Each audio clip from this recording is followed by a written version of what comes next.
श्रीमद्भागवत षष्ठ स्कंद षोडश अध्याय। श्रीशुक उवाच। ए अनंतरे हे राजन मलासे नृपति नंदन भासे नारद होई तोष उठ हो नृपतिर शिष्य देखो तो ज्ञाति सहोदर पड़िण अछंती भूमिर हे जीव देखो तोर माता मोहकु पाऊ अछि पिता बंधु बांधव जे तोहर मोहकु पाइले अपार आपणा कले बरे पश शेष तो जेतेक आयुष सुहृद गणे कृत होई नाना भोग को भुंज तुही नृप आसने विजे कर पितार शोक दूर कर। जीव उवाच।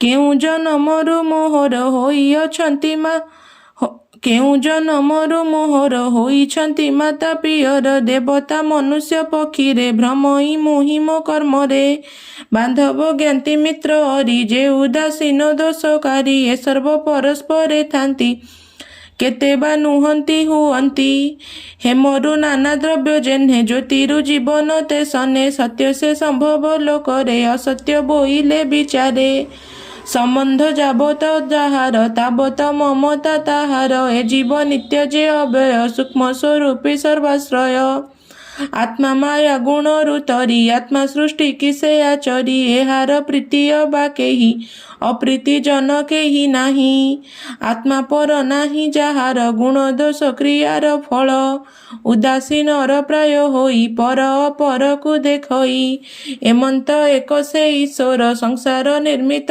ताहार। श्रीशुक उवाच।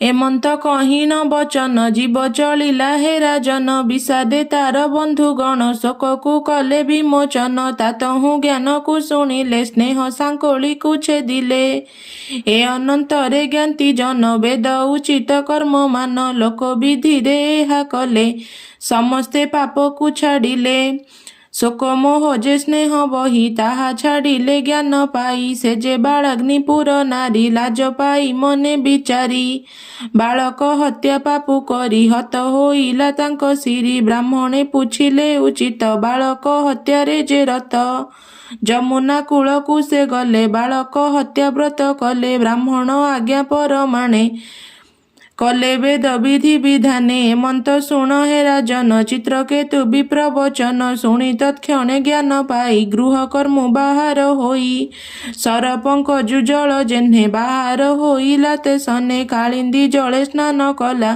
पुण्य कथा को आचरिला मौन व्रत होई राजा मुनि चरणे कला पूजा ए अनंतरे मुनि बर भक्ति देखी न ताहार नारद अनुकंपा कले विद्या ताहारे कहिले परमानंद जे निवृत्ति ध्याने गोविंदे कला स्तुति नमस्ते प्रभु भगवान वासुदेव सर्व कारण नमस्ते ज्ञानर ईश्वर परमानंद मुक्ति पर नमस्ते वैकुंठवासी नमस्ते प्रभु ब्रह्म राशि नमस्ते प्रभु आत्मा राम अभय रूप पुण्य काम वृषिकेश हे महत नमस्ते मूर्ति जे अनंत जे प्रभु अगम्य बाहार मनरे जे नहे गोचर ताहार तहु ए जगत जगत तार तहु जात मृतिका तहु मृत पात्र जे सने होई अछि जात प्रलय स्थिति जार तहि से ब्रह्मे प्रमाण प्रलय स्थिति जार तहि से ब्रह्मे प्रणाम करई बुद्धि इंद्रिय आदि मन जार न जानई प्रमाण बाह्य अंतरे व्याप्त होई आकाश व्यापी जे अछई ताहांकु मोर नमस्कार अच्युत परम ईश्वर देह इंद्रिय आदि प्राण बुद्धि सहिते जेउ जन जाहार अंशरे मान कर्मरे करंती भ्रमण भगवान महापुरुष आंभर भावरे प्रकाश महाविभूतिर ईश्वर सकल जंतु बस कर एहांक कर पद्मे करी सेवित चरण तुम्भरी एमंते परम ईश्वर ताहांकु मोर नमस्कार। श्रीशुक उवाच। भकत राजांकु नारदे विद्या देले अप्रमादे अंगिरा सहिते राजन गले से जे जाहा भुवन चित्रकेतु से विद्या घेनी जेमंते कहिथिले मुनि धइला सप्तरात्र सेही पवित्र निराकार होई शपथ रात्रे अप्रमादे नारद विद्यार प्रसादे विद्याधरे अधिक पण लभिले चित्रकेतु पुण शुण राजन एक मने अनंतरे केते दिने ଶେଷ ଦେବ ଯେ ଦେବେଶ୍ୱର ଗଲା ନିକଟେ ତାହାଙ୍କର ବିଦ୍ୟାରେ କରି ମନ ଗତି ଲଭିଲା ନିଶ୍ଚୟ ନୃପତି। ମୃଣାଳ ପ୍ରାୟ ତାଙ୍କ ବର୍ଣ୍ଣ ଶୁକ୍ଳ ବସନ ପରିଧାନ ଶୋଭିତ କିରୀଟ କୁଣ୍ଡଳ ମେଖଳା କଙ୍କଣ ଆବର ପ୍ରସନ୍ନ ରୁଚିର ବଦନ ଅରୁଣ ପଙ୍କଜ ଲୋଚନ ବେଢ଼ିଅଛନ୍ତି ସିଦ୍ଧେଶ୍ୱର ଦେଖିଲା ଯାଇ ନୃପବର। ତାହାଙ୍କ ଦରଶନ ପାଇ ସକଳ ପାପୁ ମୁକ୍ତ ହୋଇ ଅନ୍ତଃକରଣ ଶୁଦ୍ଧ କଲା ଅଶ୍ରୁରେ ଲୋଚନ ପୂରିଲା। ଭକତି ରୂପ ପୁଲକିଲା ଆଦି ପୁରୁଷଙ୍କୁ ନମିଲା ସେ ଚିତ୍ର କେତୁ ହର୍ଷ ହୋଇ ନୟନ ଜଳେ ପାଦ ଧୋଇ ପ୍ରେମରେ କଣ୍ଠରୋଧ ହୋଇ ସ୍ତୁତି କରିଣ ନ ପାରଇ ହରସେ ପର୍ଣ୍ଣ ଇନ୍ଦ୍ରିଗଣ କ୍ରମରେ କରି ନିବାରଣ ଯାଦବ ବଂଶର ଠାକୁର ଯାବତ ଗୁଣଙ୍କ ଈଶ୍ୱର ତାହାଙ୍କ ପାଦେ ଦେଇ ମନ କହଇ ମଧୁର ବଚନ। ଚିତ୍ରକେତୁ ବାଚ ସ୍ୱଭାବେ ତୁମ୍ଭେ ଯେ ଅଜିତ ସମବର୍ତ୍ତୀ ଲୋକରେ ଜିତ ସୁସିଦ୍ଧ ଆତ୍ମା ଲୋକଙ୍କର ଜିତ ତୁ ହେଉ ହେ ଈଶ୍ୱର। ଯେତତେ କରଇ ଭଜନ ତାର କାମନା କରୁ ପୂର୍ଣ୍ଣ ଅତି ଦୟାଳୁ ରୂପ ଧରି ଜଗତ ବିଭବ ତୋହରି ଅନାଦି ତୁହି ତୋର ତହିଁ ଉଦୟ ସ୍ଥିତି ଅସ୍ତ ହୋଇ ସୃଷ୍ଟିକରତା ଅଛିଆର ବୋଲଇ ଅନ୍ଧ ଯେଉଁ ନର ପରମ ଅଣୁ ପରି ହୋଇ ମହତ ତେଜକୁ ତୁ ବହି ଜଗତ ଅନ୍ତର୍ଗତ ସ୍ଥିତ ଆଦି ଅନ୍ତରେ ତୁ ପୂରିତ। ହେ ଦେବ ପ୍ରାଣୀମାନଙ୍କର ସାକ୍ଷୀ ରୂପକୁ ତୁମ୍ଭେ ଧର କ୍ଷିତିଆଦି ଯେ ପଞ୍ଚଭୂତ ଏଥିରେ ହୋଇନ ନିର୍ମିତ ସେହି ମହତ ଅଣ୍ଡକୋଷ ଏହାର ତହିଁ ତୋର ବାସ।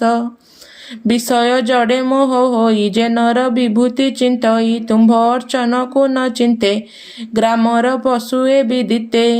ଭୋ ପ୍ରଭୁ ତାହାଙ୍କ କଲ୍ୟାଣ କେବେ ହେନୁ ହୋଇ ନିପୁଣ ଜ୍ଞାନ ଆତ୍ମା ଅଖଣ୍ଡମୟ ଅଜିତ ଭଗବାନ ହୁଅ।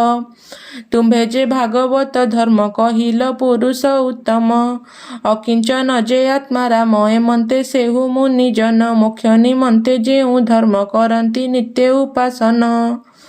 ବିଷୟ ମାତ୍ରଟି ଯାହାର ଏ ଧର୍ମ ସେ ଜନ ବାହାର ଯେଉଁ ଧର୍ମରୁ ତୁମ୍ଭେ ମୋହି ତୁମ୍ଭର ମୋର ଭେଦ ନାହିଁ ଅଧର୍ମରୁ ତୁମ୍ଭ କ୍ରୋଧ ପରସ୍ପରେ କ୍ରୀଡ଼ା ବିରୋଧ ବିହିତ ଭାଗବତ ଧର୍ମ ଯହିଁରେ ନାହିଁ ସର୍ବକର୍ମ ସ୍ଥାବର ଚର ସର୍ବଘରେ ଅଭିନ୍ନ ଭାବ ଯେଉଁ ନରେ ସେ ନିତ୍ୟ ପାଦ ପଦ୍ମେ ତୋର ସେବା କରନ୍ତି ନିରନ୍ତର। ପାଷାଣ୍ଡ ମତି ଯେଉଁ ନର ଦୁର୍ଲଭ ପଦ ଏ ତାହାର ଯେ ପଦ ପଲ୍ଲବ ସୁଧାମ ପରମ ମଙ୍ଗଳ ତା ନାମ ଯେ ନାମ ସୁମରଣ କରି ପ୍ରାଣୀ ସଂସାରୁ ଯାନ୍ତି ତରି। ହେ ଦେବ ଦେବ ନାରାୟଣ ହେ ପ୍ରଭୁ ଅଖିଳ କାରଣ ତୁମ୍ଭର ଦର୍ଶନୁ ମୋହର ପବିତ୍ର ହୋଇଲା ଶରୀର ଯାହା କହିଲେ ସେ ନାରଦ କେମନ୍ତେ ଅନ୍ୟଥା ହୋଇବ। ଜଗତ ଆତ୍ମାରେ ଅନନ୍ତ ସକଳ ଜାଣିଲେ ତୁରିତ ଏ ଘୋର ସଂସାରରେ ଜନ ତତେ ନ ଜାଣେ ଭଗବାନ। ତୁମ୍ଭେ ଆଦିତ୍ୟ ଦେବରାଏ ନରଟି ଖଦ୍ୟୋତ ପ୍ରରାଏ ଜଗତ ଉତ୍ପତ୍ତି ପାଳନ ପ୍ରଳୟ ହେତୁ ନାରାୟଣ ପରମ ହଂସରୂପ ତୁହି ନମସ୍ତେ ପ୍ରଭୁ ଭାବଗ୍ରାହୀ। ଯାର ଶ୍ୱାସକୁ ଅନୁସରି କମ୍ପଇ ମୋହେ ବସୁନ୍ଧରି ପ୍ରାଣୀ ସମୂହ ଆଦି କରି ଅବନୀ ଅଛି ସେହୁ ଧରି। ସହସ୍ର ମସ୍ତକ ଈଶ୍ୱର ନମସ୍ତେ ବ୍ରହ୍ମାଣ୍ଡେ ଠାକୁର। ଶ୍ରୀଶୁକ ଉବାଚ ଏମନ୍ତେ ସ୍ତୁତି ତାର ଶୁଣି ଅନନ୍ତ ପ୍ରଭୁ ଚକ୍ରପାଣି ଯେ ଚିତ୍ରକେତୁ ବିଦ୍ୟାଧର ତାହାଙ୍କୁ ବୋଲନ୍ତି ଉତ୍ତର। ଶ୍ରୀ ଭଗବାନ ବାଚ ତେଣୁ ସିଦ୍ଧ ହୋଇ ରାଜନ ପାଇଲୁ ମୋର ଦରଶନ ମୁଁ ସର୍ବ ପ୍ରାଣର ଅଶେଷ ଆତ୍ମା ରୂପରେ ମୋର ବାସ ପରମ ବ୍ରହ୍ମ ଯାହା କହି ସେ ମୋର ଶରୀର ଅଟଇ। ଯେ ଆତ୍ମା ଜ୍ଞାନ ଲୋକ ଠାରେ ଲୋକ ବିଖ୍ୟାତ ଏ ଆତ୍ମାରେ ଉଭୟ ବ୍ୟାପ୍ତ ହୋଇ ମୋହି ସଂସାରେ ଅଛି ଦେହ ବହି। ଯେ ସନେ ନିଦ୍ରା ପାଇ ନରେ ବିଷକୁ ଦେଖଇ ନେତ୍ରରେ ନିଦ୍ରା ଉପେକ୍ଷୀ ପୁଣ ସେହି ଏକ ଆତ୍ମା ହୃଦେ ଦେଖଇ। ସୋପନେ ଜ୍ଞାନ ପାଇ ଜନେ ସକଳ ମିଥ୍ୟା ଜାଣି ମନେ ଯାହା ସୁସୁପ୍ତ ବୋଲି କହି ନର ଅଶେଷକୁ ଦେଖଇ। ସୁଖ ବା ଦୁଃଖ ବା ନିର୍ଗୁଣ ଏ ସର୍ବ ବୋଲି ମୁହିଁ ଜାଣ ନିଦ୍ରା ଜାଗ୍ରତେ ଯେଉଁ ଜନ ଉଭୟ ଦେଖଇ ସୋପନ। ଏ ସତ୍ୟ ମିଥ୍ୟା ଭାବ ଦୁଇ ମୋ ବିନୁ ଅନ୍ୟ କେହି ନାହିଁ ଏଣୁ ମୋ ଭାବ ପ୍ରାଣୀ ମାନେ ଭକତି ବଳେ ହୃଦେ ଜାଣେ। ଏଣୁ ଏ ଅଖିଳ ସଂସାରେ ମୃତ୍ୟୁ ଜନ୍ମ ଲଭନ୍ତି ନରେ ମନୁଷ୍ୟ ଜନ୍ମ ଆଶ୍ରେ କରି ଜ୍ଞାନେ ଅଜ୍ଞାନେ ଦେହ ଧରି। आत्मा को न जाने जे नर केबे हे सुख नाही तार चेष्टा कर ई कार्य पाई नाना क्लेश कुशल भई सुख दुख मोक्ष को थाई केबा लभई न लभई सुख दुख मोक्ष को थाई केबा लभई न लभई एमंत विषयर प्राणी करम करई से जानी सूक्ष्म आत्मा गति ठारे विमुक्त हुए संसारे ज्ञान संपद होई नर भक्ति को लभई मोहर प्राणीर धर्मपद एही समदर जेबे होई श्रद्धारे एबे हे राजन घेन तु मोहर वचन ज्ञान संपन्न होई नरे भक्ति लभंती मोहरे ज्ञान संपन्न होई तु ही सिद्ध होई बुबेगे जाई। श्री शुक उवाच चित्रकेतुकु आश्वासीन जगत गुरु भगवान देखु जे थिले से राजन प्रभु होइले अंतर्धान बोलई विप्र जगन्नाथ चित्रकेतु राजा चरित। इति श्रीमद्भागवते महापुराणे पारमहंस्यां संहितायां 82 षष्ठ स्कन्धे चित्रकेतु राज भक्तियोग कथने नाम 16 अध्यायः।